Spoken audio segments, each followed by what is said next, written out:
नमस्कार दोस्तों। सोचिए, जिस शख्स ने सालों तक पूरी दुनिया को यह सिखाया कि गोल्ड इज मनी और डॉलर इज फेक, आज वही इंसान कह रहा है कि अगर सिर्फ एक ही एसेट चुनना हो तो वो सोना नहीं बल्कि बिटकॉइन को चुनेगा। और ये बात कहने वाला कोई आम व्यक्ति नहीं बल्कि रिच डैड पुअर डैड के लेखक और मशहूर निवेशक रॉबर्ट कियोसाकी हैं। ऐसे में सवाल उठना लाजमी है, क्या वाकई गोल्ड का दौर अब ढलान पर है और क्या बिटकॉइन बन रहा है भविष्य का सबसे बड़ा सेफ हेवन?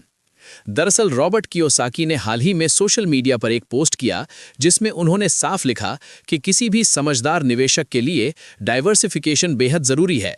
उनके मुताबिक गोल्ड, सिल्वर और बिटकॉइन तीनों को पोर्टफोलियो में जगह मिलनी चाहिए।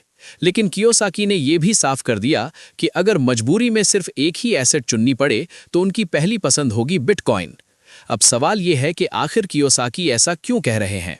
इसके पीछे उनका लॉजिक काफी सीधा है। कियोसाकी के मुताबिक गोल्ड सैद्धांतिक रूप से अनलिमिटेड है। जैसे जैसे सोने की कीमत बढ़ती है, दुनिया के अलग अलग हिस्सों में नई माइनिंग शुरू हो जाती है और सप्लाई भी बढ़ती चली जाती है। दिलचस्प बात यह है कि खुद कियोसाकी भी एक गोल्ड माइनर रहे हैं, यानी वे इस सिस्टम को अंदर से जानते हैं। उनका मानना है कि जब किसी एसेट की कीमत बढ़ने पर उसकी सप्लाई भी बढ़ जाए तो उसकी लॉन्ग टर्म वैल्यू पर सवाल खड़े होते हैं। इसके उलट बिटकॉइन का स्ट्रक्चर बिल्कुल अलग है। कियोसाकी बताते हैं कि बिटकॉइन बाय डिजाइन लिमिटेड है।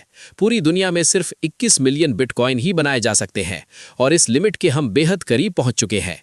मतलब साफ है, आने वाले समय में नया बिटकॉइन पैदा नहीं होगा। सप्लाई पूरी तरह फिक्स है और जब डिमांड बढ़े लेकिन सप्लाई सीमित रहे तो लंबे समय में कीमतों का रुझान ऊपर की ओर ही जाता है।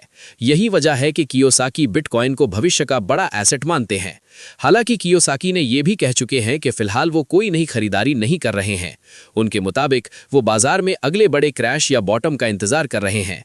उन्होंने ये भी बताया कि पहले जब चांदी $60, बिटकॉइन करीब $6000 और सोना $300 के आसपास था, तब उन्होंने खरीदारी रोक दी थी और कुछ होल्डिंग्स बेचकर मुनाफा भी बुक किया था।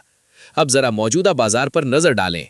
MCX पर सोना करीब 1,57,000 रुपए प्रति 10 ग्राम के आसपास ट्रेड कर रहा है, जबकि चांदी 2,60,000 रुपए प्रति किलो के पास मजबूत बनी हुई है।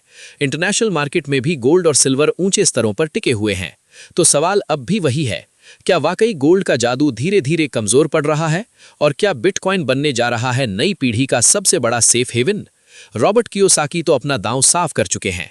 अब बारी आपकी है, आप किस एसेट पर भरोसा करते हैं? अपनी राय हमें कमेंट में जरूर बताएं। ऐसी ही बड़ी और असरदार बिजनेस खबरों के लिए वीडियो को लाइक करें, चैनल को सब्सक्राइब करें और इस अपडेट को ज्यादा से ज्यादा लोगों तक शेयर जरूर करें।